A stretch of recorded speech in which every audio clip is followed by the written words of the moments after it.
patients, that's up 300, 7,400 patients discharged, that's up 1,292. That's good news. Number of people going to the hospital is going up. Number of people coming out of the hospital is going up.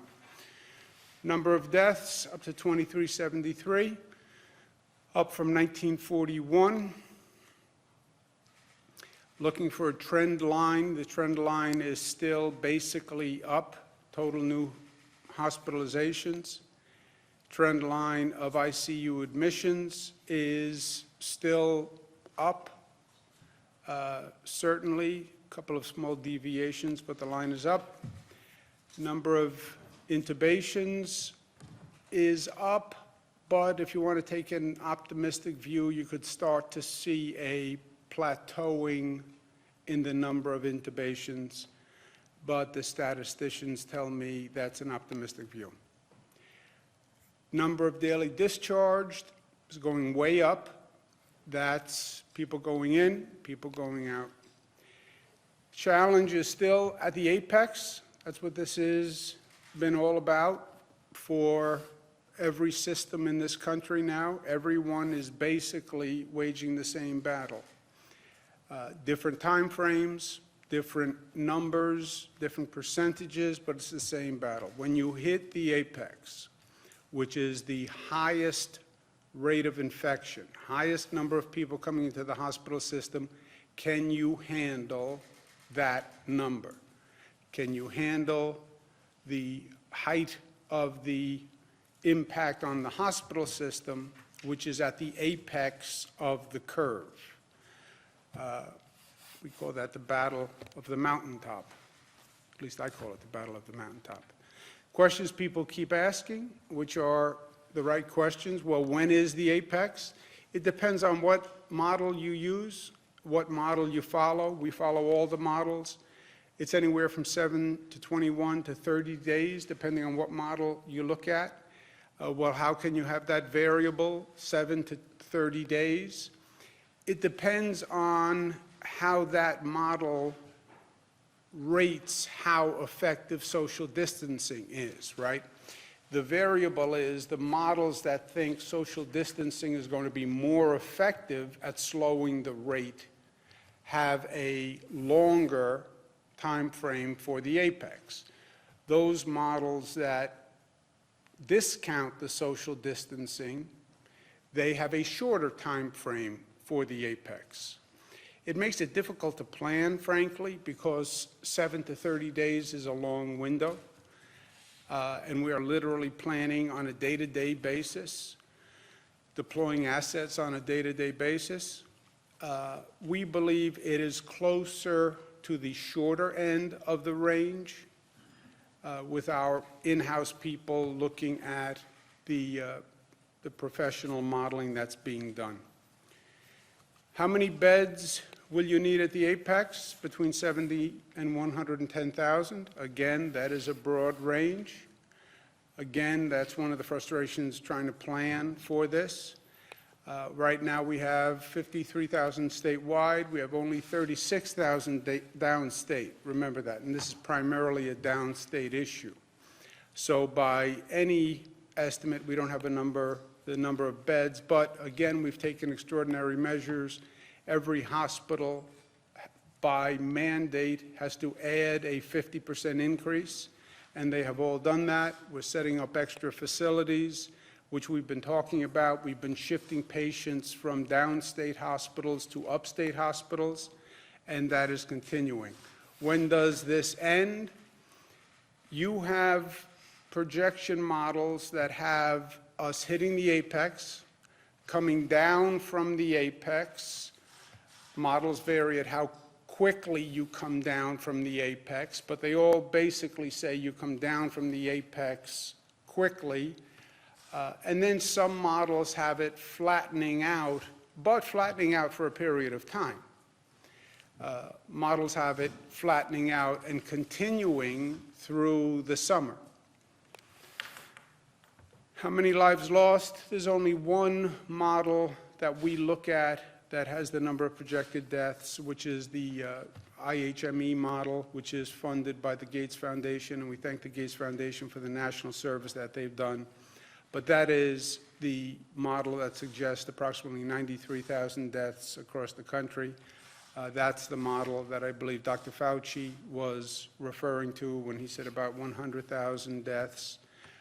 By that, New York would be about 16,000 deaths by that model.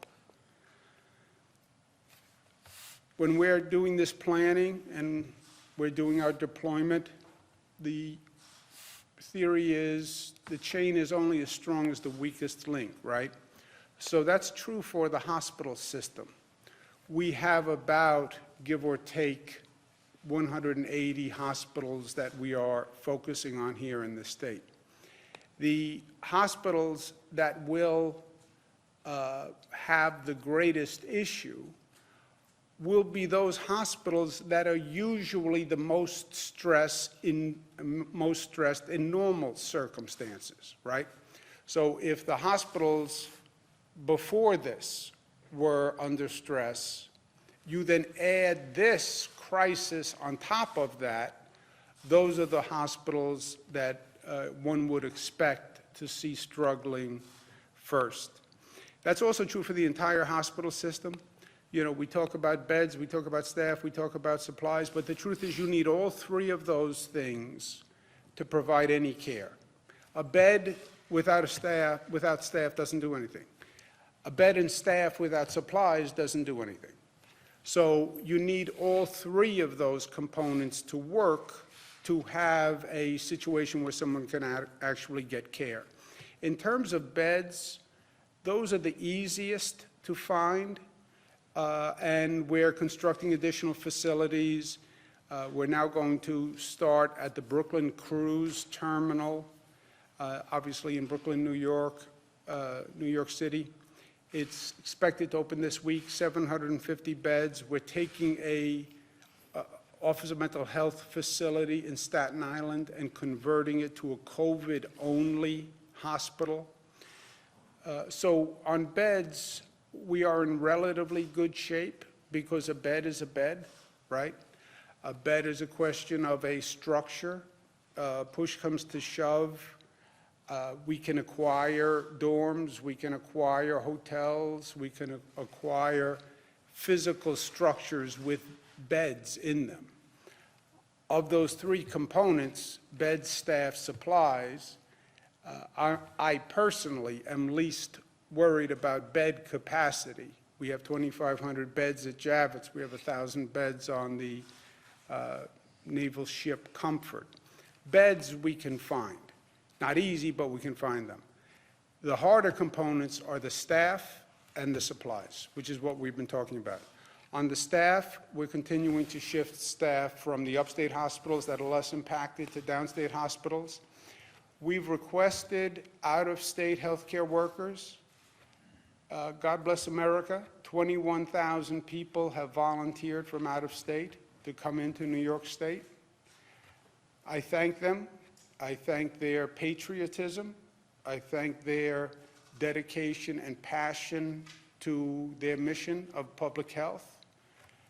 These are beautiful, generous people, and New Yorkers will return the favor.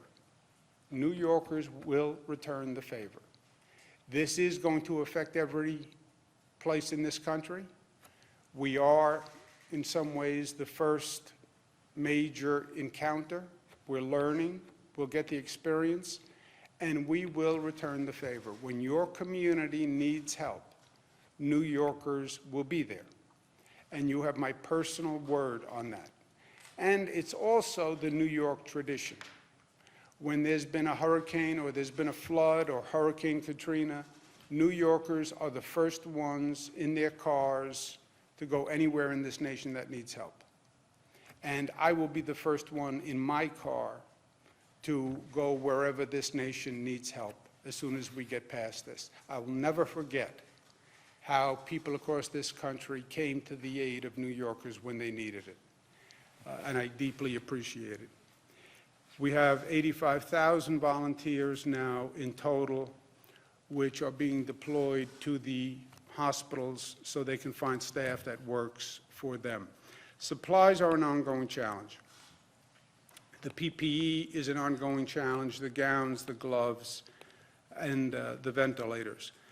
First of all, we have for the first time ever a hospital-by-hospital survey that will be done on a nightly basis of exactly what they have. As I said, we're coordinating the healthcare system in a way it's never been coordinated before, rather than having all these regional systems and public systems, private systems, et cetera. We have a central stockpile. We are asking all the hospitals to contribute what they have to that central stockpile, and then we will disperse on a need basis. You know, some hospitals have more supplies than they're using. We're saying, don't hoard supplies. Let's put all the supplies in a central stockpile, and then we will draw down from the central stockpile. And we will monitor this literally on a daily basis. I'm also asking on supplies. I don't have a New York Defense Production Act, right? The governor can't say to a company, we need you to manufacture this. But I ask businesses just to think about the situation we're in and a possible opportunity. It is the cruelest irony that this nation is now dependent on China for production of many of these products. Many of these products in the normal marketplace were being produced in China, and now you have everyone shopping China for PPE, gowns, ventilators. The gowns, the gloves are not complicated components to manufacture. The gowns are Tyvek or paper material.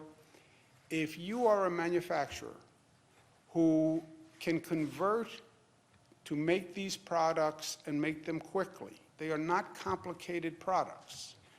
The FDA lists the specifications for these products on their website.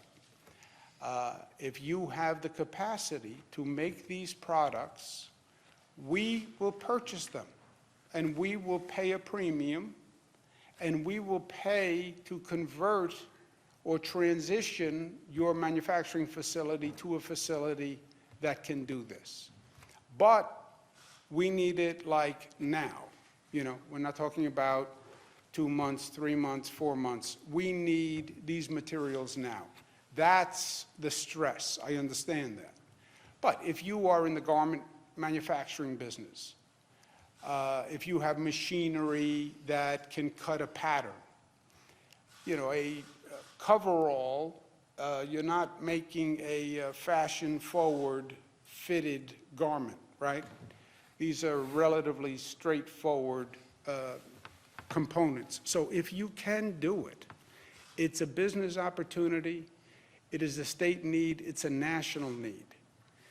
Please contact us. We'll work with you. We'll work with you quickly. There'll be no bureaucracy, no red tape, and we'll finance. We're not asking for a favor from these businesses. We'll finance what you need in terms of transitioning, and we'll buy the product, and I will pay a premium because we need it.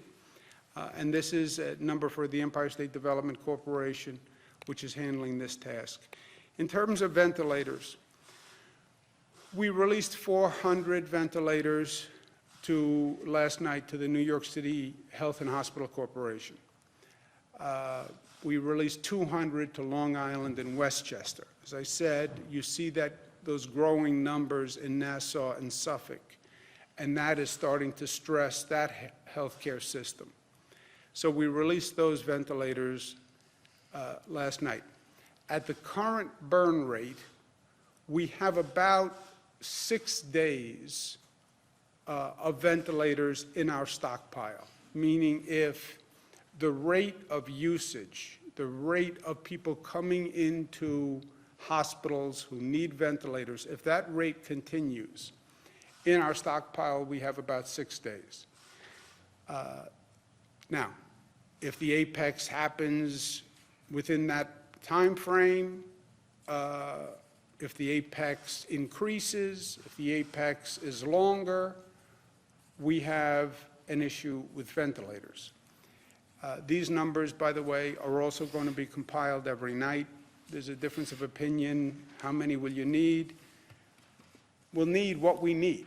You know, I have no desire to acquire more ventilators than we need. The way we basically are acquiring ventilators is the state is buying them. They are very expensive, and the state is broke, so I have no desire to buy more ventilators than we need. But we need what we need. If a person comes in and needs a ventilator and you don't have a ventilator, the person dies. That's the blunt equation here. And right now we have a burn rate that would suggest we have about 6 days in the stockpile. But we are taking all sorts of extraordinary measures. I've spoken to health people all across the nation. Dr. Zucker's done all sorts of research. And we have extraordinary measures in place that can make a difference if we run into a real ventilator shortage.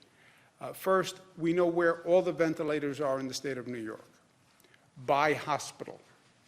If we have a problem in any hospital, we are going to take the ventilators that are not needed from the upstate hospitals and transport them to downstate New York or the hospitals that do need them, which again, more and more are going to be on Long Island. And then we'll return them, or we'll figure out the finances of it and make those hospitals whole. We're also increasing the number of ventilators by ending all elective surgeries. If you don't need an elective surgery, a hospital cannot perform it if it's not critical. That's freeing up ventilators. We're also using anesthesia machine ventilators without the anesthesia, obviously, but using them as ventilators. We're also so-called splitting ventilators. We put out a protocol. All the hospitals are practicing that now. One ventilator, 2 sets of tubes can do 2 patients. It's not easy, it's not ideal, but it's better than nothing. We're also converting what's called BiPAP machines, which are, again, don't have the same force as a ventilator, but on an emergency basis, some research has been done that says they could be suitable. We are also still in the business of looking for ventilators, to buy ventilators. It's too late to ask a company to make them in any way that would work for our time frame. You look at our time frame, 7 days to 30 days. No one is going to be able to make a ventilator for you in that period of time. Nationwide, parts of the country that have a later curve, yes. If you give a company 2 months, 3 months, they can ramp up production, but not on our curve. So we have to find ventilators that we can buy, and we're still doing that. And again, the main place is China. We're converting the BiPAP machines. This has not been done before, but Northwell, which is one of our premier healthcare systems, has developed a protocol, and they're teaching the other hospitals now how to do it. We just bought 3,000 BiPAP machines, and 750 came in yesterday. So yes, the burn rate of ventilators is troubling, and 6 days of ventilators in the stockpile is troubling, but we have all these extraordinary measures that I believe, if push comes to shove, will put us in fairly good shape. I don't want to say yet. I'm confident, and it depends on how many we need, but I can say with confidence, we have researched every possibility, every idea, every measure you can possibly take to find ventilators.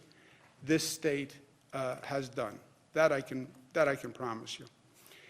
We're also going to open the healthcare exchange enrollment period through May 15th.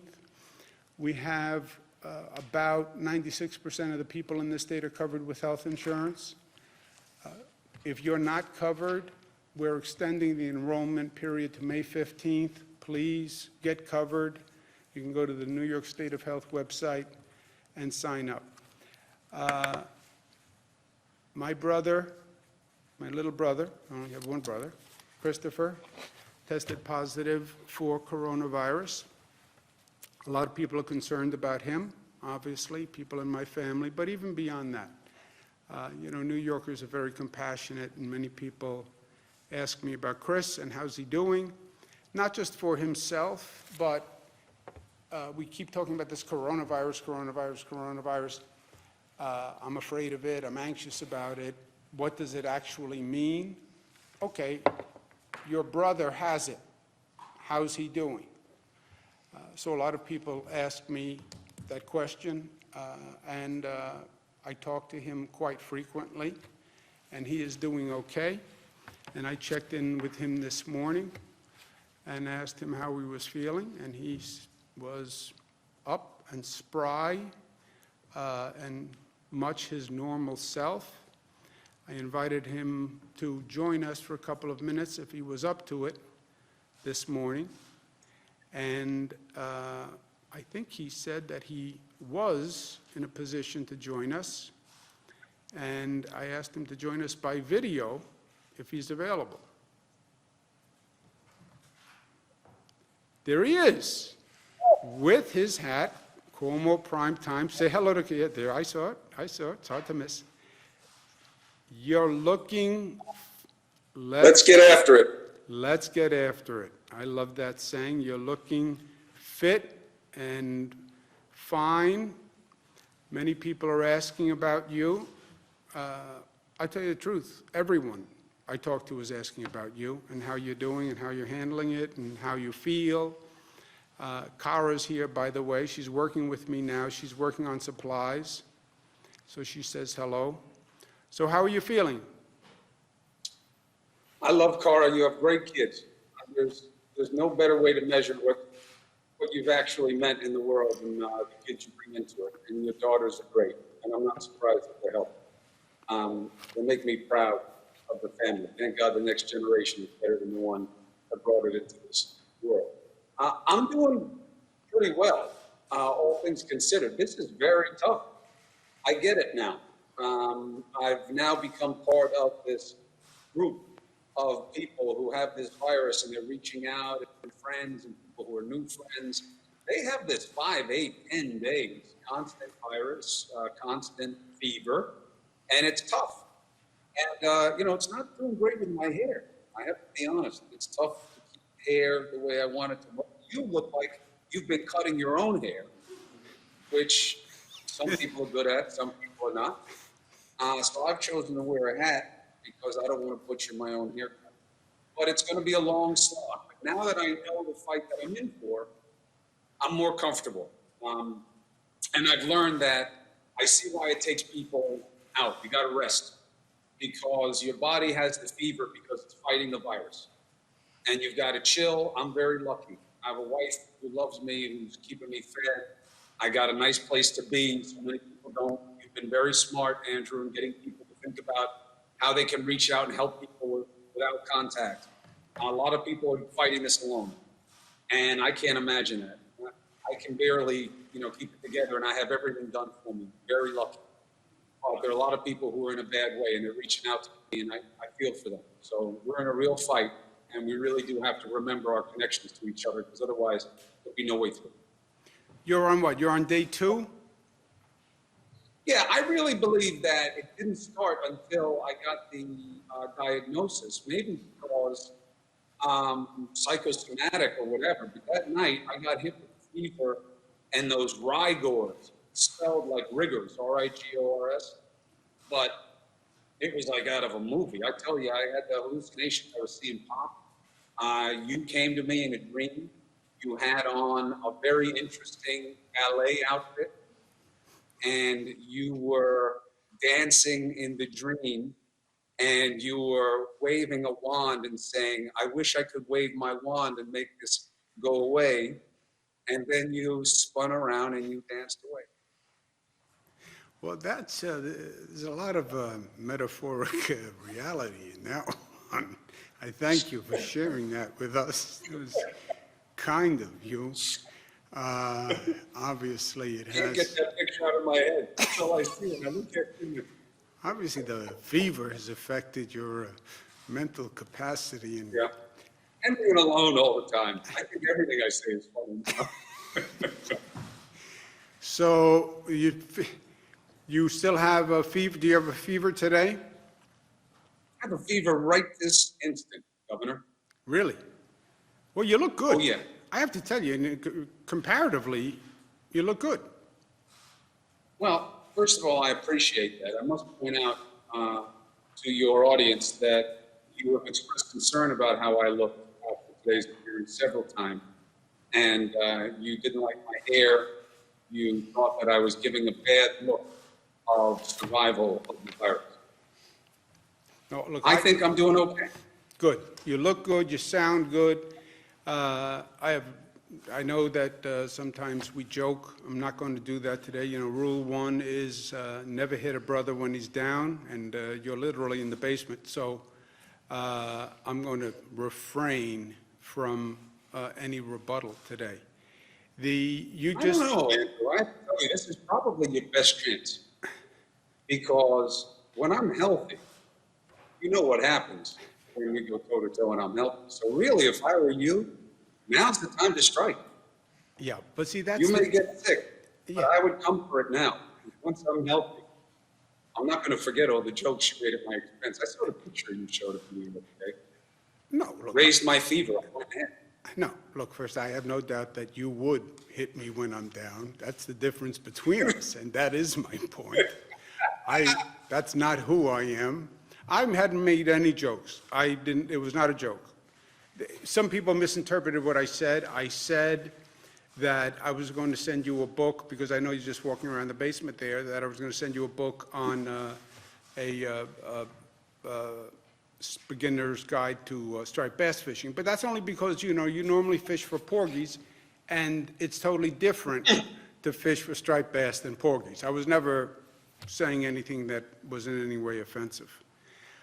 Well, I appreciate the book. I like to learn. I love to read. I love to fish with you. It's one of my favorite things to do.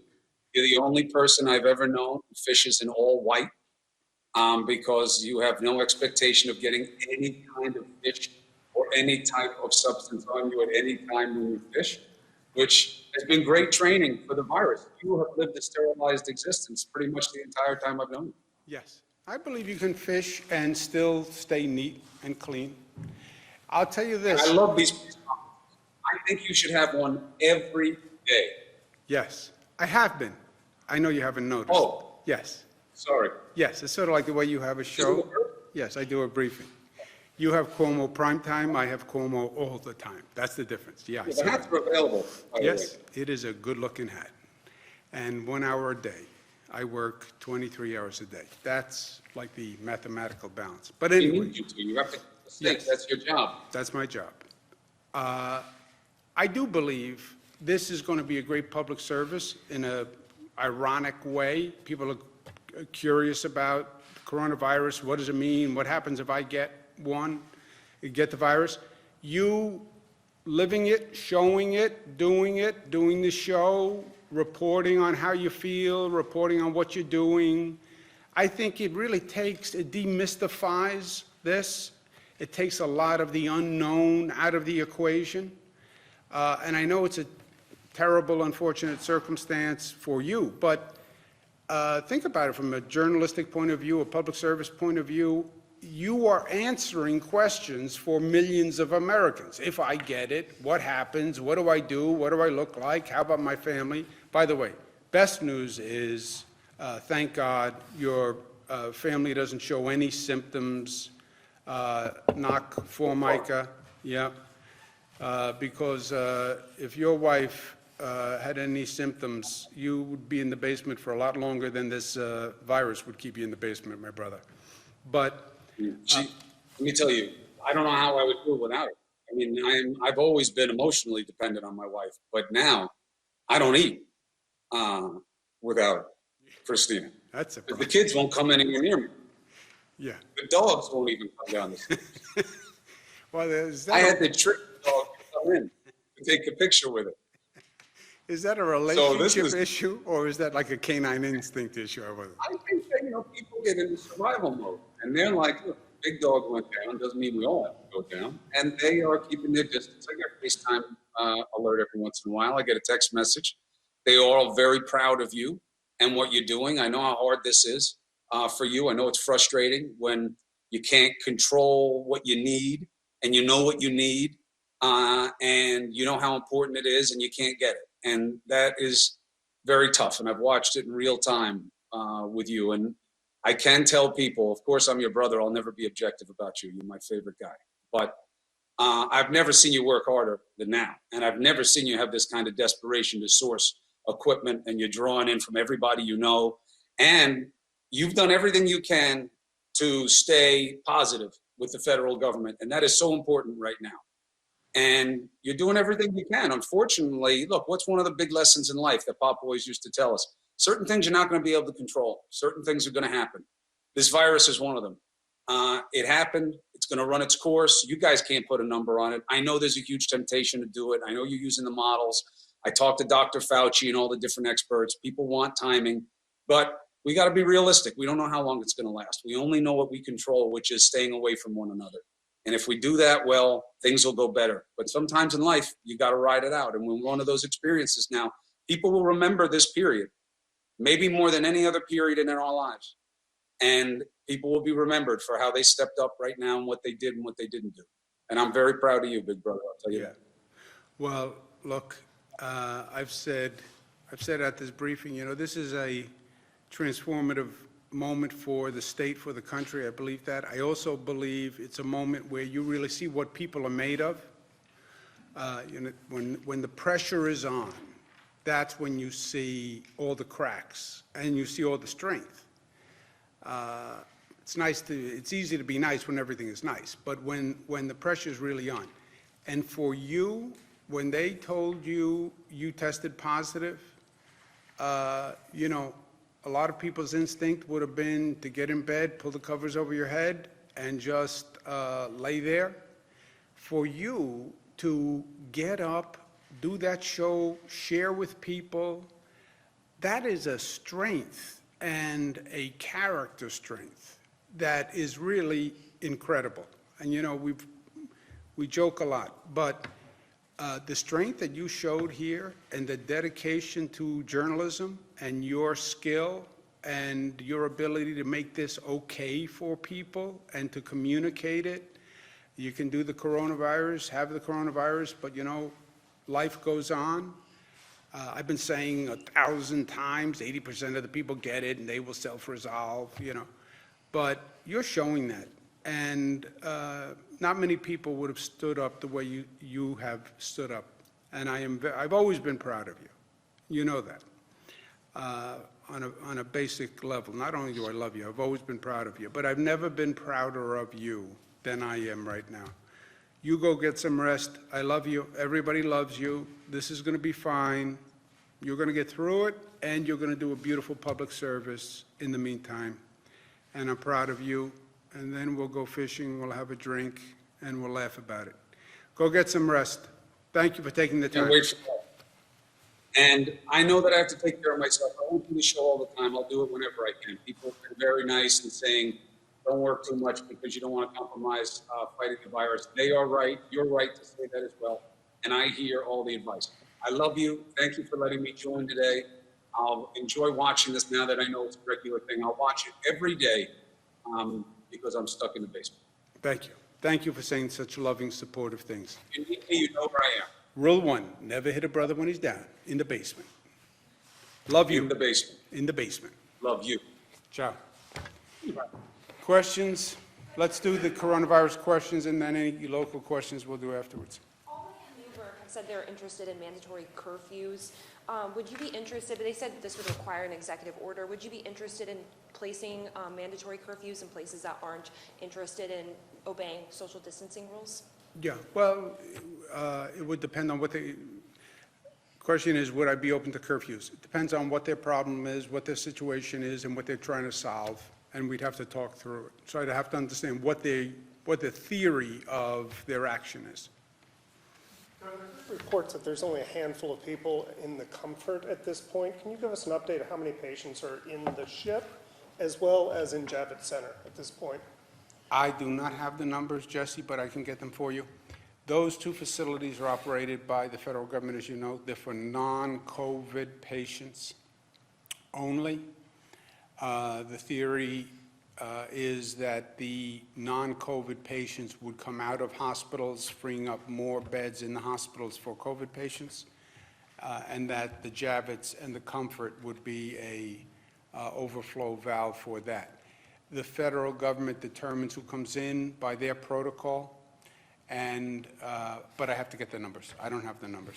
Is it possible that the Javits and Comfort could have some point care for some COVID patients, like maybe not ICU level ones, or? They could. You would need the federal government to allow you to have Javits.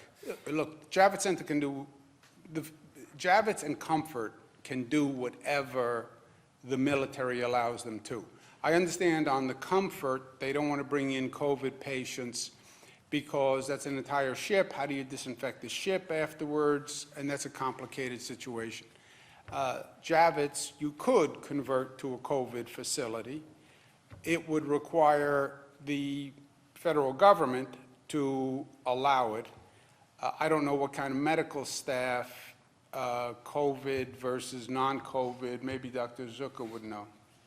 So it really depends on their clinical condition. The COVID patients who are recovering are in their convalescent phase, and so they should be getting better and need some respiratory support from the standpoint of chest PT and nursing care more than anything else. And the non-COVID patients, obviously it depends on what their medical condition is, but obviously those individuals would have to be in relatively stable condition. Governor, there are reports out of China that the coronavirus cases and deaths might not be accurate. I'm just wondering if that's true, if that would have any bearing, any impact on the models and the projections that we're using in the United States.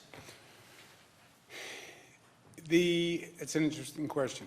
Part of what, we do not do the models in-house, right? We review the models, but we don't do the models. We have McKinsey does models, Cornell Weil does models, et cetera. It's a whole art form unto itself.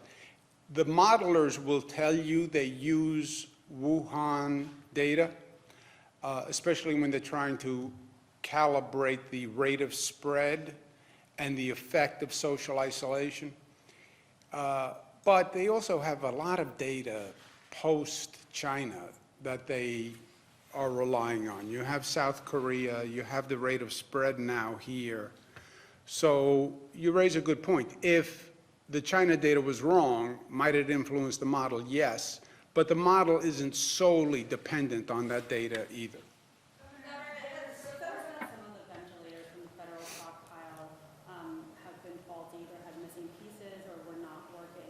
Did New York receive any faulty ventilators? Did New York receive any faulty ventilators from the federal government? We've received, the state overall, city and the state, received 4,400.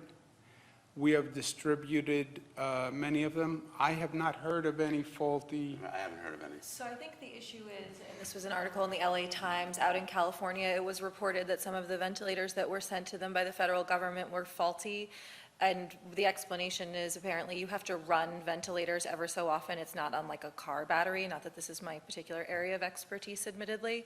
And so that was what they chalked that issue up to. In New York, when we saw that report, we began to review our own stockpile, and we're in the process of doing that now of the ventilators we got from the feds, and we haven't seen a problem so far. Are you expecting any more ventilators from the federal government at this point? Have you been informed that You more know, are on the way, or? the federal government is very aware of our situation. I spoke to the president this morning. I work with the vice president, the White House staff, et cetera. I don't think the federal government is in a position to provide ventilators to the extent the nation may need them. I don't think it's a question that this federal government has ventilators that they're not distributing. They may have ventilators that they're not distributing now, on the same theory that I'm not distributing all of our ventilators now, because you have a stockpile, right? State has a stockpile, federal government has a stockpile. Concept of a stockpile is you stockpile until you need it. But I don't know if they have more in the stockpile. I know that the ventilator availability is just a problem for everyone. You have 50 states competing for it. You have the federal government trying to buy it. I don't know what their capacity is in their stockpile, but I wouldn't at all be surprised if they don't have enough in their stockpile to provide for all the communities that need it. That's why our attitude here is, we're on our own. I will ask the federal government if we get to that point. I'll ask them. I'll plead. I'll do whatever I have to do to get ventilators from the federal government. But that's why we're also taking all those extraordinary measures ourselves. Just assume you are on your own in life, right? And that's the operating assumption. But having said that, I am sure the federal government would do anything they can do to help. There has been nothing in our relationship that would suggest they wouldn't do what they can do to help. The question is, what can they do? I don't know the answer to that question. Any update on for states to have a buying consortium where states work together to buy PPE? No, I think you're past that point now because you just can't find the product. Zach?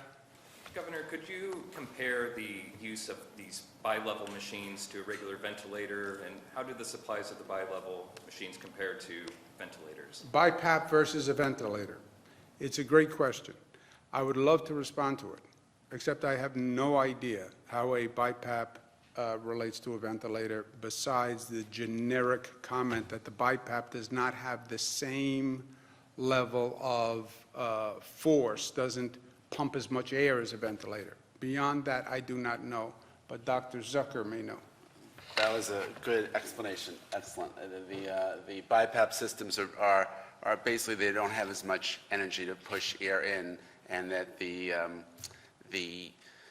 ventilators have many more capabilities of doing different types of respiratory support. But the BiPAP machine will be able to help many individuals once you convert over.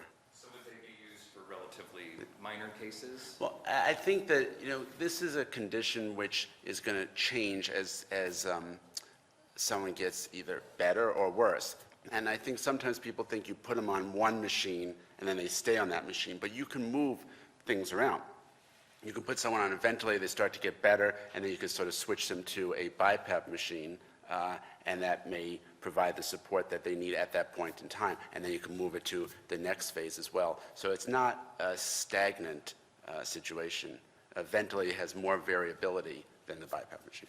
Look, this is not an ideal situation, and this is not a standard medical protocol, right? Everybody's made that clear to me. In a perfect world, everybody would have a ventilator.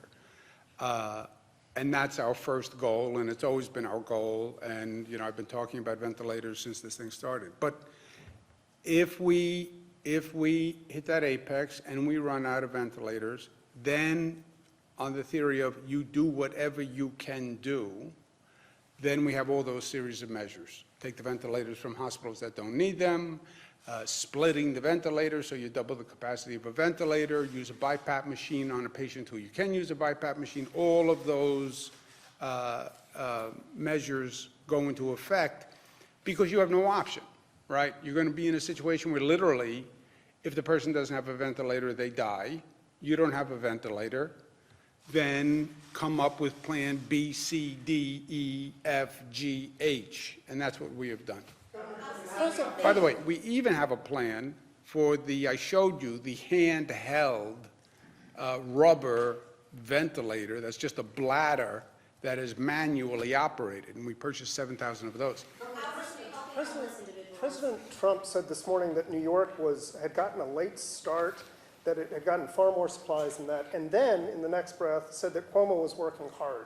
How do you make a sense of the president's criticism of the state and praise of you? I don't know.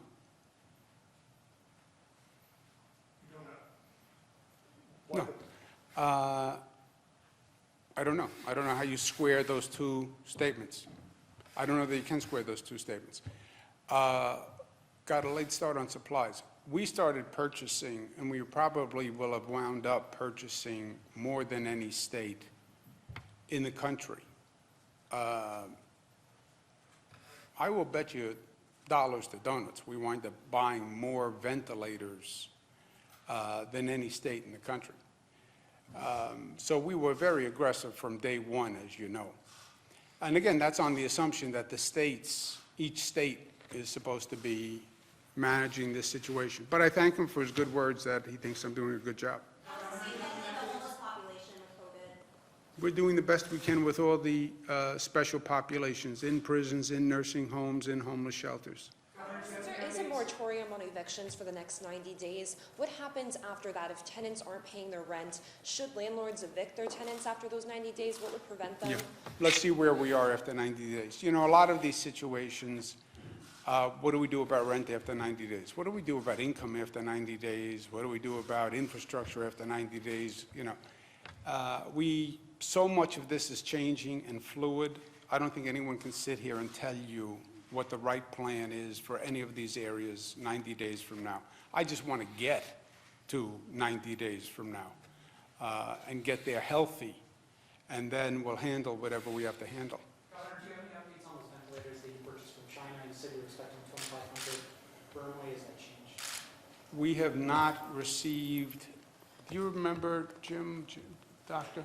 It may be, we'll have to check whether they're going to be delayed because there have been issues, of course, with shipping internationally right now, but we'll get back to you on the exact answer of where they are on the 2,500. Is Is there, there a number, what's the number right now of total ventilators we have, and how does with the BiPAP machines, is that bring us closer to, the target? We have about 2,200 ventilators in the stockpile.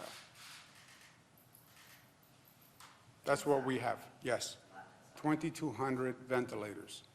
The number of people who come in per night who need a ventilator is somewhere in the range, right, because it's a little different every night.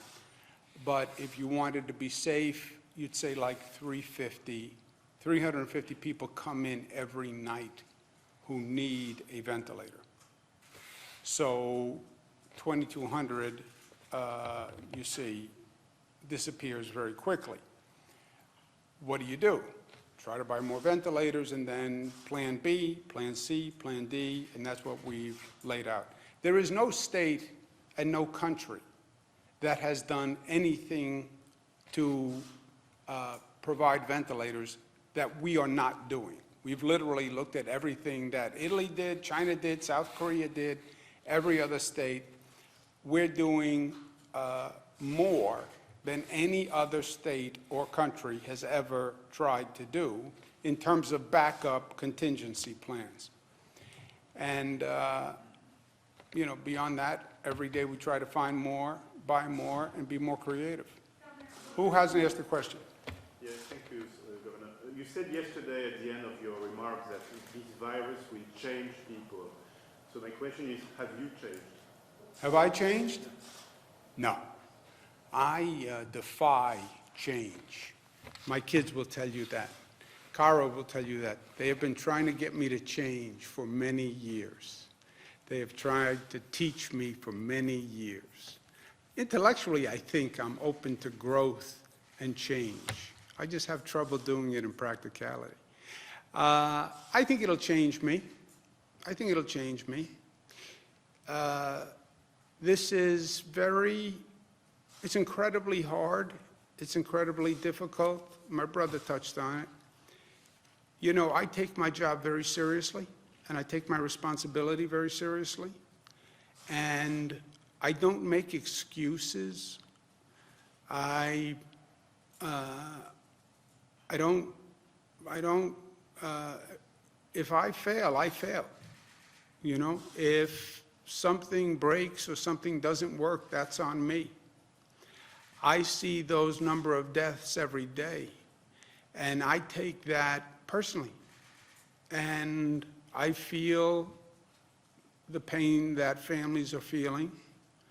And I'm doing everything I can, but people are still dying, and that is very hurtful and humbling and painful, just painful. And this is a long time to be under that level of pain.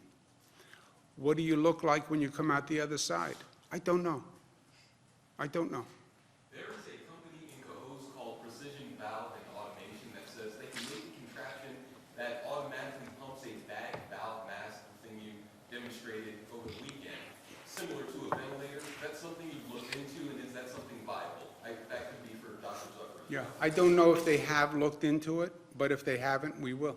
Will the new bail changes in the budget result in more people in jails amidst the outbreak? And did you look at facts and figures to see if a new change in bail law was needed? Yes, well, no and yes. No to the first part, yes to the second part. Have we looked at facts and figures? We've discussed this for 2 years intensively. There's been all sorts of conversations. As you know, I had a meeting in this room with all the interested parties like 10 days ago.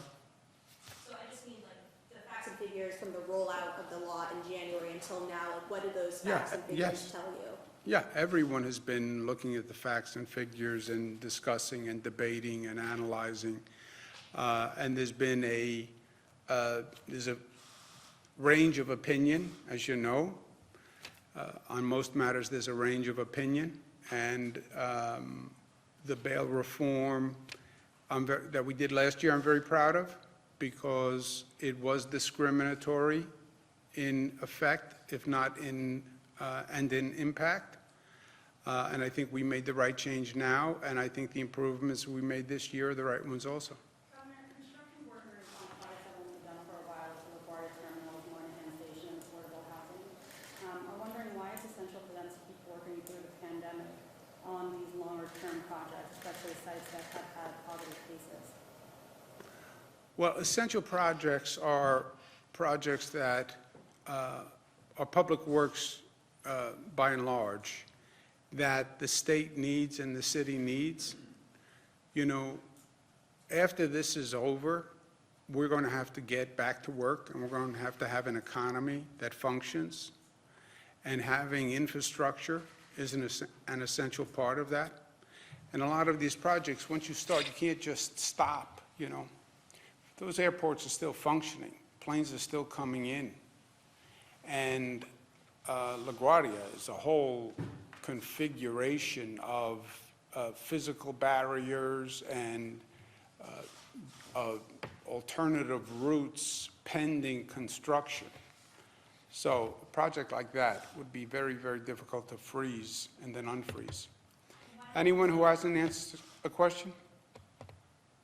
Okay. There's a fail-safe for the Emergency Bond Act, or for the Bond Act for Restore Mother Nature. How do you make the decision on whether or not to pull the plug on that and on sending it to the voters? It's basically on finances, so I would ask Robert Mejica what he thinks. We're going to look at access to the market. Access to the market is pretty limited right now. We're going to be borrowing to deal with the short-term revenue shortfall. But by next September, next October, we'll look at the state's finances at that point, look at our access to the market, and then make a determination then. How likely do you think it is that you do have to pull the plug on it? It's hard to tell how likely is it going to be that the economy is going to return to where it is next October. It's your guess. What's the number in the total of short-term borrowing at this point? Is it 8 billion? Is that what we're looking at? We're not sure yet, right? We're going to look at what the market will allow us to borrow, how much we have in reserve, and make that determination at this time, right? The shortfall between April and July 15th is $10 billion. So it'll be somewhere between, between that number. We have some access to reserves that we have, so we'll make the determination then. I'll tell you this. That the legislature and the executive got this budget or getting this budget done with all the initiatives that are in this budget is an extraordinary feat of government accomplishment. And I praise Speaker Heastie and Senate Leader Andrea Stewart-Cousins and every member of the legislature. You know, it would have been very easy to say, oh, this is an extraordinary year, let's just do the bare minimum and go home. They said the opposite. They said we have a lot of needs, there are a lot of issues that need to be addressed, and they stepped up to the plate and they did it. You look at that list of initiatives that are in this budget, you can put that budget against any budget that I have done in any normal year, and it would be a great budget. That it was done this year is really extraordinary. So I praise them for that. Anything I said that wrong, incorrect, misstated, don't be shy, now is the No, I time. would just make the point that on bail, while there are additional crimes that are bail eligible, that's what they are, bail eligible, so it doesn't necessarily mean that it's going to translate into more people. And I believe the effective date is 90 days from now, so it takes into consideration the current circumstance that we find ourselves in. There were 115 crimes that we moved to be alternate to bail eligible, so things like remote tracking and treatment and other things. So there was a heavy emphasis on that as well in the bail reform bill. Thank you, guys. Stay safe, stay safe, social distance. Did the who, I'm sorry? Recommendations, do you know when those are going to be released? Did the MRT recommendations get Many of the delayed? MRT recommendations were, or are in the budget, which will be enacted. If the legislature votes for it, we have the ability to delay them in the budget. So we have, so the effective dates can be changed. Should absentee voting be expanded for the June primary? Something we're looking at. Happy birthday.